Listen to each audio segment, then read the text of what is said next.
म चाहिँ मोमो बनाउँदाखेरि मासुको मात्रै बनाउँछु। मैले यसरी बन्दाकोपी हालेर मोमो चाहिँ कहिले पनि बनाएको छैन। अनि यो फर्स्ट टाइम मैले आज ट्राई गरेको बन्दाकोपी मिक्स गरेर कतिजनाले मैले पोर्कको मोमो बनाएको देखेर मलाई पनि ट्राई गर्नु मन पर्यो। एकदमै मिठो भएको थियो यो छुर्पीको अचारसँग। मोमो बनाउनु सबैले जानिरहेको कुरा, के सिकाउनु।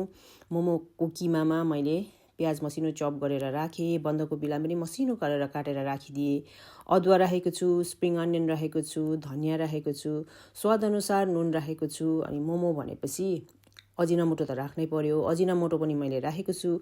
एमएसजी राखिसकेपछि अब मजाले हात लगाएर मैले यहाँनिर मिक्स गरिसकेपछि कभर गरेर साइडमा राखिदिएको छु। अनि यतापट्टि चाहिँ मैले मोमोको भाँडामा यो सिल्कनको मेरोमा यो नेट छ, यो राखेर चाहिँ मैले रेडी गरेँ। यो गऱ्यो भने चाहिँ तेल लगाइरहन पर्दैन।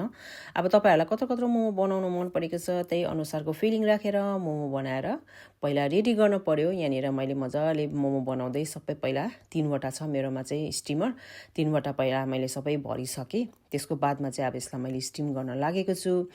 मोमोलाई स्टिम सुपमा गर्नुभयो भने एकदमै मिठो हुन्छ। मैले अलरेडी यहाँनिर सुप उमालिरहेको छु।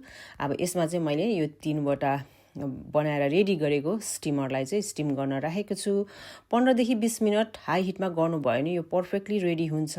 त्यो चाहिँ ग्यासको तपाईँहरूको आफ्नो आफ्नो ग्यास अनुसारको हिट जान्छ, त्यही अनुसार चेक गर्नु होला। 15 देखि 20 मिनट चाहिँ पर्फेक्ट हुन्छ।